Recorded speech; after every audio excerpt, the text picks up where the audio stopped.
नमस्कार, मी सुनील. आपण पाहतात आवाज इंडिया मराठी. नवी मुंबईतील घनसोली येथे शेकडो उत्तर भारतीय नागरिकांनी 114वा बिहार दिवस मोठ्या उत्साहात साजरा केला. या कार्यक्रमात बिहारच्या समृद्ध संस्कृतीचं दर्शन घडवणारे विविध कला प्रकार सादर करण्यात आले. कार्यक्रमात संगीत, नृत्य आणि लोककला यांचा समावेश होता, ज्यामुळे उपस्थितांना बिहारची सांस्कृतिक विविधता अनुभवता आली. कार्यक्रमाचं आयोजन समाजसेवक दीपक चौधरी यांनी केलं होतं.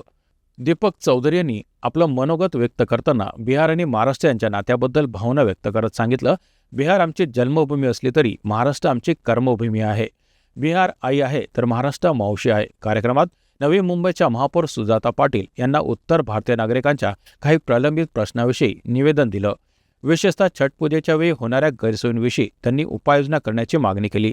महापौर सुजाता पाटील यांनी संबंधित समस्यांचं निराकरण करण्यासाठी योग्य पावलं उचलण्यात येतील असं आश्वासन दिलं. मॅडम, काय सांगणार आहात? आज बिहार दिनाच्या निमित्तानं शुभेच्छा देण्यासाठी आलेल्या आहात. काय भावना आहे?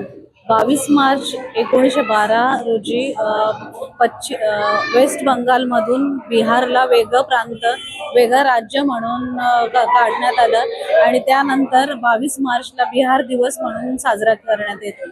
आज बिहार दिवसाच्या निमित्ताने जो कार्यक्रम इथं आयोजित केला आहे, मोठ्या संख्येने बिहारी मधली लोक इथं जमा आहेत आणि त्यांचा उत्साह वाखाणण्याजोगा आहे. खऱ्या अर्थाने आपल्या समाजासाठी जेव्हा एकत्र येणं होतं आणि त्याच्यातून आपल्या संस्कृतीचं किंवा आपल्या रीतिरिवाजांचं पालन आपल्या मुलांसमोर ते दाखवायला मिळतं आणि पुढच्या पिढीला ते संस्कार दिले जातात. तर हे बिहार दिवसाचं आयोजन त्याच निमित्ताने खूप महत्त्वपूर्ण आहे. मी नवी मुंबईतल्या सगळ्या बिहार वासियांना त्या बिहार दिवसाच्या खूप खूप मनापासून शुभेच्छा देते. तुम्हाला निवेदन सुद्धा देण्यात आलेलं आहे. छठ पूजेसाठी त्यांना स्वतंत्र जागा हवी आहे. त्याबद्दल घनसोली प्रभागामध्ये मोठ्या संख्येने बिहारी समाजाची लोक राहतात. इकडच्या 2 तलावांमध्ये ते छठ पूजेचं पूजन करतात. आता आपण आताच नुकत्याच झालेल्या महासभेमध्ये इकडच्या सन्माननीय लोकप्रतिनिधी ललिता मडवी यांनी दोन्ही तलावांविषयी ठराव घेतलेले आहेत. नक्कीच या पुढच्या कालामध्ये त्या दोन्ही तलावांवर चांगल्या पद्धतीने काम होईल आणि छठ पूजेसाठी त्यांना योग्य अशी जागा उपलब्ध होईल. बिहार के पूरे नवी मुंबई घनसोली के जो बिहार के हमारे समाज के लोगों, महिला, सब ने हमको साथ दिया, हमें भाई की तरफ। ये बिहार दिवस मैं इससे पहले भी मनाया था और आज भी मैं बनाया हूँ।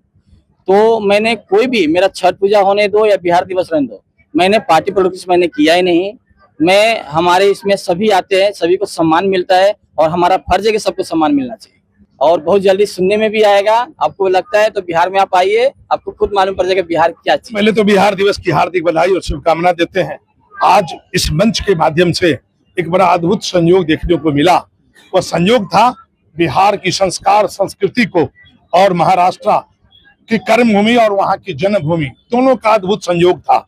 बिहारी होता है, हम तो अपने से बड़े को भी पांव छूते हैं और आशीर्वाद लेने काम करते हैं। तो हम महाराष्ट्र है, ये मेरी कर्म भूमि है। हमारे करोड़ों अपने बिहारी लोग यहाँ रहते हैं और अपने मेहनत से, अपने पसीने से यहाँ के विकास को उत्थान करने का काम करते हैं। इसीलिए महाराष्ट्र आज आर्थिक राजधानी भी है, उसमें हमारे बिहारियों का बहुत बड़ा योगदान है और बिहार बदल रहा है। और काम करने की बात है तो यहाँ के लोग भी जाते हैं। यहाँ के महाराष्ट्रियन थे, शिवदीप लांडे बिहार गए थे, स्वाभाविक है यहाँ के लोग नौकरी वहां जाते हैं, वहाँ के लोग यहाँ आते हैं। अब बिहार बदल रहा है और हमें अपने बिहारी होने पर बहुत गौरव है। बहुत बहुत शुक्रिया. तर अशा पद्धतीने एकंदरीत 114वा बिहार दिवस या ठिकाणी साजरी झालेला आहे. तर एकंदरीत या कार्यक्रमासाठी प्रामुख्याने नवी मुंबईच्या महापौर सुजाता पाटील मॅडम हे सुद्धा उपस्थित होते आणि छठ पूजेसाठी सुद्धा यांनी वेगवेगळ्या ज्या निवेदन सुद्धा यांच्या माध्यमातून देण्यात आलेलं आहे. कॅमेरामॅन समीर शेख, विशाल टोणगे, आवाज इंडिया टीव्ही, नवी मुंबई.